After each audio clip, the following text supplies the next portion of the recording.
This is the IELTS listening test. You will hear a number of different recordings and you will have to answer questions on what you hear.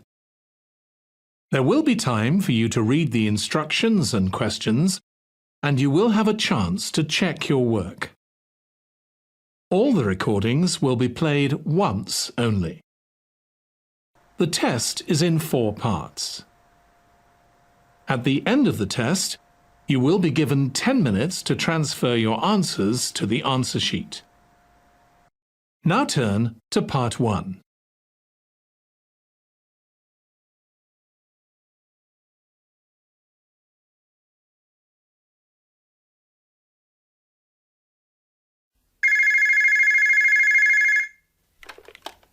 Westfield Sports Centre, can I help you? Yes, I hope so. I've recently moved to the area and I want to do some sports activities. Well, we have excellent facilities, including a new gymnasium and several tennis courts. Our tennis team are always looking for new people. Oh, I was never any good at gymnastics, and I don't think I've got the time to put into learning tennis. No, I'm more interested in swimming, and I'd also like to take a few yoga classes if I can. OK, well, we have 3 swimming pools, an Olympic-size 50-metre pool and a 25-metre pool, which are both outdoors, and a heated indoor pool, which is just 15 metres long, but is very popular with our members in the winter. I bet it is. Do members have to pay to use the pools? Well, members don't pay for the pools if they just want to swim laps on their own. We even offer complimentary classes for beginners, but we do charge a small fee if you want to take part in the advanced training sessions. And there's also a fee for our water-based Keep Fit class. Right. And would I need to book any of the facilities, or can I just come whenever I want? We don't actually allow anyone to book the swimming lanes or the gym equipment, but for safety reasons, we can only have a maximum of 7 people in the sauna at any one time, so you do need to put your name on the list for that. Fine. Now, I'd also really like to take a yoga class. Do you have any? Yes, there are classes on Monday, Tuesday and Friday in the morning from 10 till 11, and then every Saturday and Sunday in the evening. Those classes are a bit longer, starting at 6 and finishing at 7:30. Right, I'll just make a note of that. So, does that mean that if I enroll, I can come on each of those days? No, each day is a different level, so you only come once a week. Oh, I see. Well, I've been doing yoga for a little while now, but I am still finding it quite difficult. Which level do you think I should choose?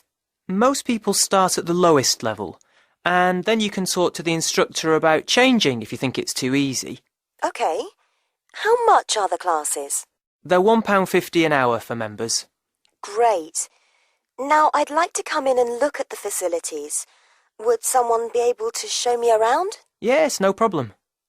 Who should I ask for? Ask for me. My name is John Doherty. That's Doherty. And should I just ask for you at the reception? Actually, my office is on a different level. Take the lift up to level 1 and you'll see my name on the door right in front of you. Great. I'd like to come tomorrow, if that's okay. What time suits you? Well, I have appointments from 9 to 10:30, so could you make it 11? I'm sure that will be fine. But can I just take your direct number in case something else crops up? That's a good idea. My number's 0117 965 478. Great. I think that's everything, so I'll see you tomorrow. Oh, my name's Alison Martin, by the way. Thanks, Alison. See you tomorrow. That is the end of part 1.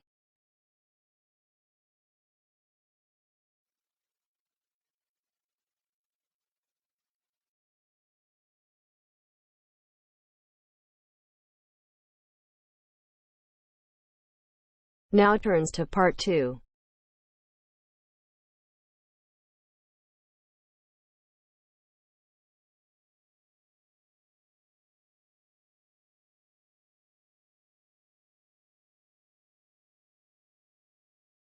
You'll hear a coordinator for the annual ski and snowboard exhibition talking to the audience about some practical information for the whole event.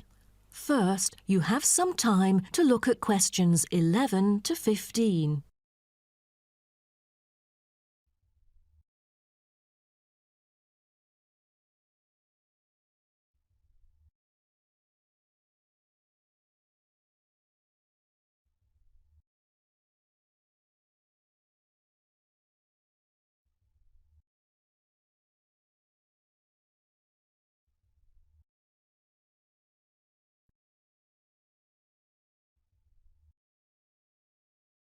Now, listen carefully and answer questions 11 to 15. Good morning, everyone, and welcome to the annual ski and snowboard exhibition held from April the 8th to 17th. I am Mary Granger, coordinator of the event this year. The 10-day event features many highlights. As a snow sports lover, I know you are looking forward to a great time here.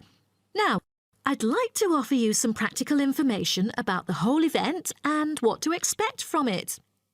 This might be the first time coming here for some of you, so for those who are still wondering about the right accommodation, I recommend Sky Hotel. It has its own health and sports clubs, just like most of the hotels here, but I love it because of its incredibly cosy beds, which guarantees good rest after an exhausting day of exploration. If you haven't brought your own equipment, like poles, boots and skis, they are available for purchase or rent at Ski Set or Snow Rental.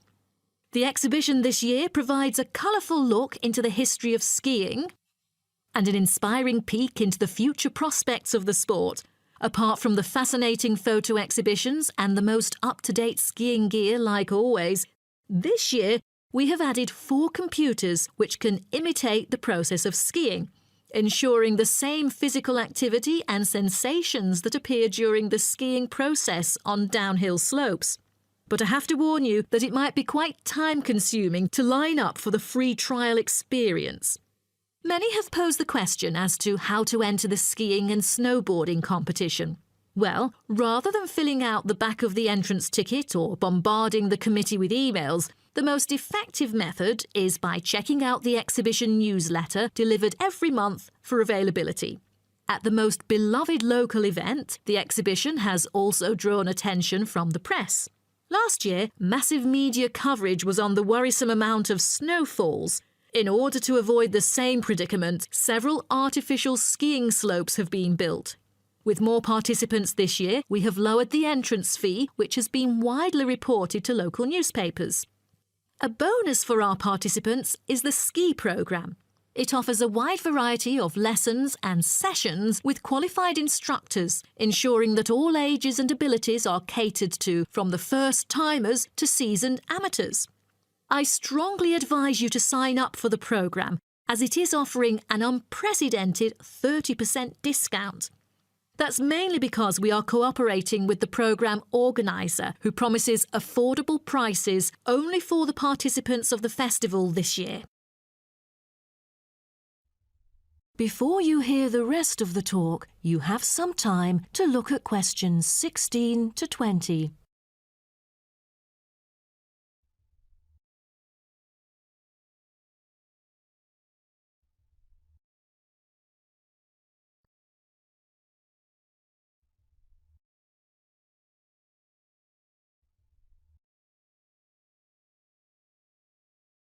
Now listen and answer questions 16 to 20.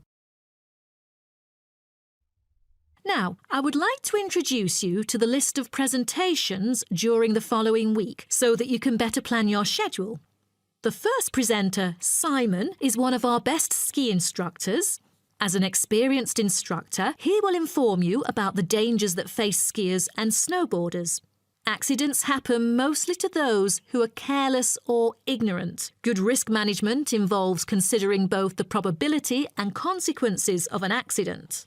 The next speech, titled Solution, is given by Jamie Kurt.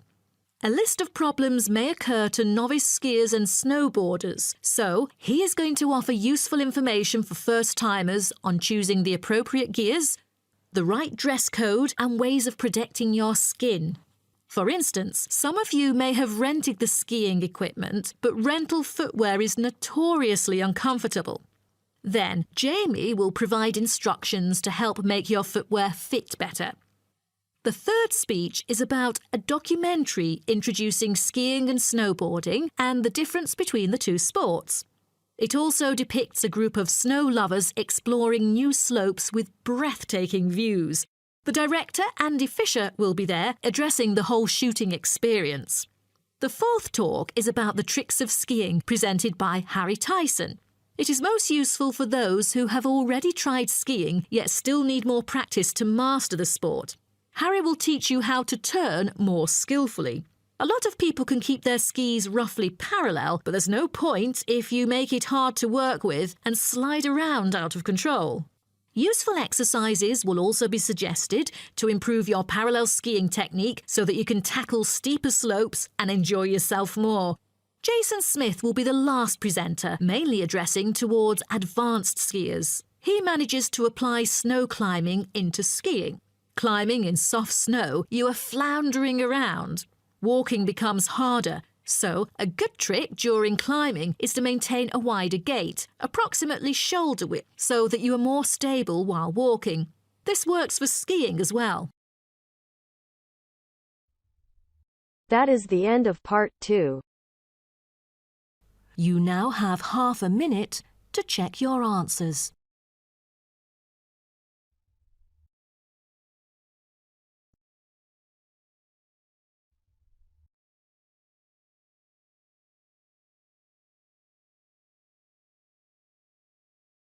Now turns to part 3.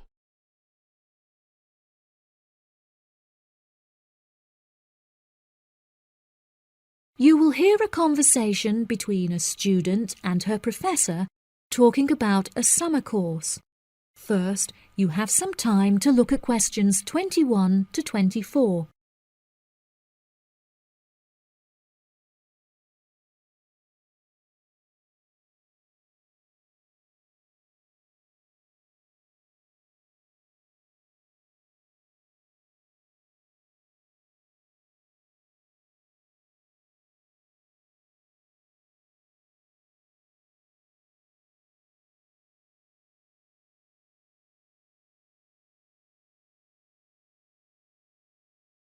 Now, listen carefully and answer questions 21 to 24. Hello, Mr. Thompson. May I speak to you for a minute? Of course. Please come in. I'm Alexandra Jones. I'm studying sustainability here at the university, and I heard about the summer course that you offer every year. I was considering joining the course and wanted to ask you some questions about it. Yes, of course. Please fire away. Has the course been effective in improving the environment?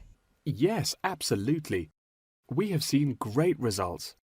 Last year we planted a small field of trees, and we have been measuring their oxygen outputs to see the benefits that they have provided to the environment.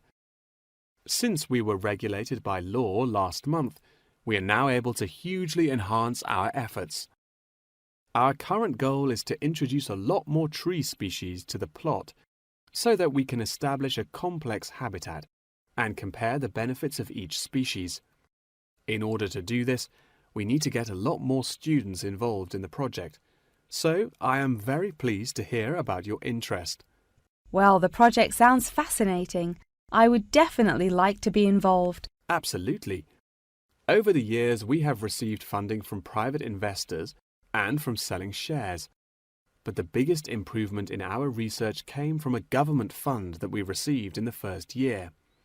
This has greatly improved the organisation, and we have since won prizes for our research. Wow, how impressive! Yes, it is of the utmost importance to our organisation that we find a way to repair the terrible damage that has been done to the environment by the human species. This is no small undertaking, and our resources still need management, But from reports taken of our studies, we have found that teachers and students have greatly benefited from field trips to the tree plantation. Yes, I visited the plantation myself on a field trip 2 years ago, and I found myself greatly impressed by it. We have received a lot of feedback from visiting groups, telling us how impressed teachers, researchers, and students alike have been during their visits. Due to the educational facilities that we have carefully structured, I know that the visits are useful and engaging for students, and that their experience is particularly special. Before you hear the rest of the conversation, you have some time to look at questions 25 to 30.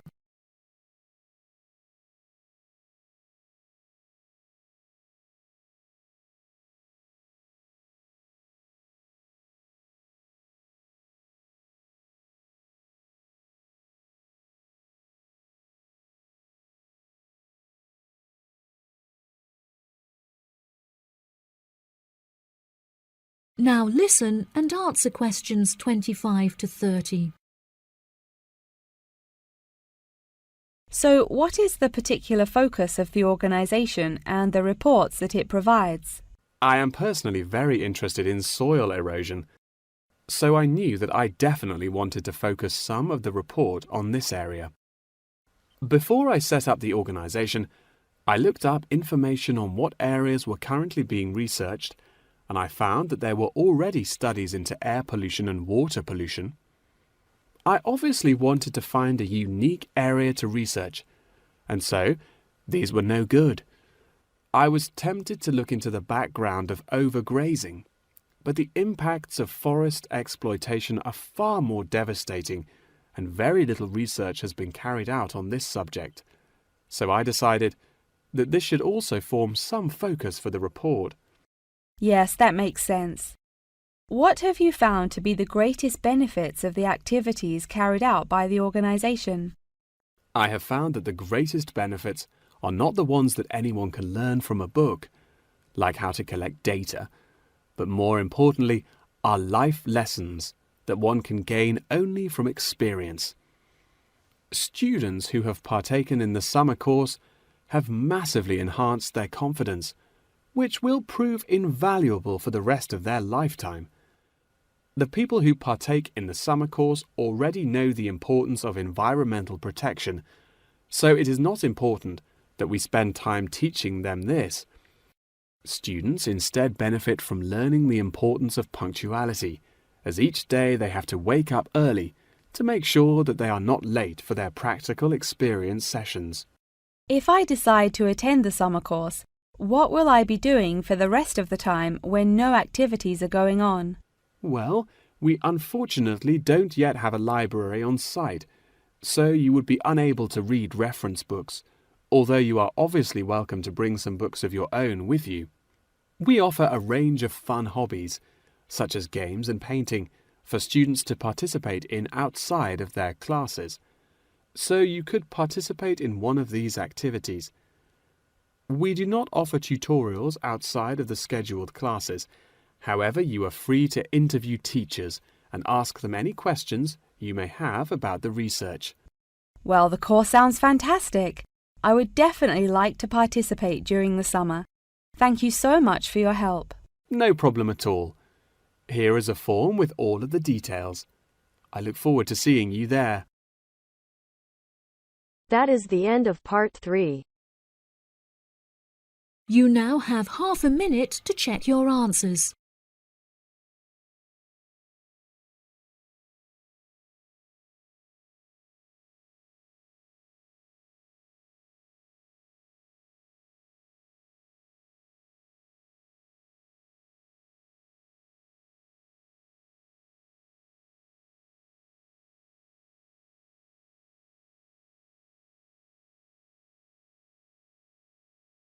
Now turns to part 4. You will hear part of a lecture about time measurement. First, you have some time to look at questions 31 to 40.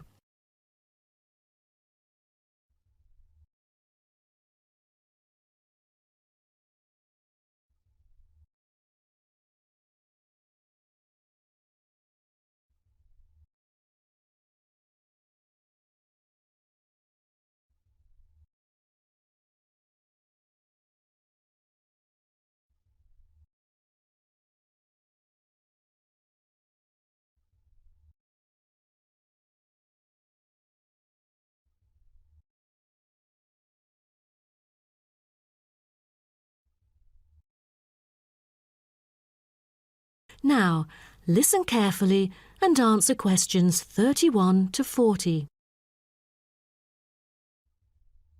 Good morning, everyone. Today, I'm going to talk about the research project I've been involved in on time measurement. Do you know how time is measured? Consider how we measure length and how, with time, we encounter a difficulty. Before we could grasp it, it would slip through our fingers. In fact, as we can see, we are forced to have the resource to measure something else, the movement of something in space or a set of movements in space. All the methods that have been employed so far really measure time by a motion in space. The measurement of time is no easy matter, a scientific unit only arrived at after much thought and reflection. As the most primitive form of measurement, the sun seems to be natural. Ever since man first noticed the regular movements of the sun and stars, we have wondered about the passage of time. Prehistoric people first recorded time according to the sun's position. To start off, let us take noon, which is when the sun is on the meridian at the highest point of its course across the heavens, and when it casts the shortest shadow. But this measurement, which was regarded as a major one in ancient times, was less important than the natural events that occurred. The earliest natural events that had been recognised were in the heavens, but during the course of the year, there were many other events that indicated significant changes in the environment. Seasonal winds and rains, the flooding of rivers, the flowering of trees and plants, and the breeding cycles or migration of animals all led to natural divisions of the year, and the further observation and local customs led to the recognition of the seasons. Years later, precise measurements were invented because the passage of time was extremely important for astronomers and priests who were responsible for determining the exact hour for daily rituals and for important religious festivals. Apart from the connection with religion, accurate time measurement was also related to the government, since they divided the day or the night into different periods in order to regulate work and various events. For thousands of years, devices had been used to measure and keep track of time. The current sexagesimal system of time measurement dates back to approximately 2000 BCE from the Sumerians.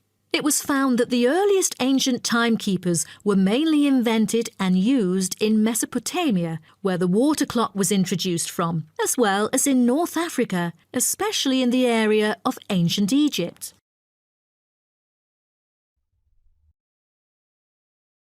So, now I'd like to introduce you to some of the most well-known ancient timekeepers, as well as the disadvantages of them, for which they were replaced by various new forms of clocks that were used afterwards. A sundial is a device that tells the time of day by the apparent positioning of the sun in the sky. In the narrowest sense of the word, it consists of a flat plate and a gnomon which casts a shadow onto the dial. As the sun appears to move across the sky, the shadow aligns with different hour lines which are marked on the dial to indicate the time of day. However, it was quickly noted that the length of the day varied at different times of the year. Therefore, there could have been a difference between clock time and sundial time. In addition, the sundial was of no use at night, so a water clock was invented.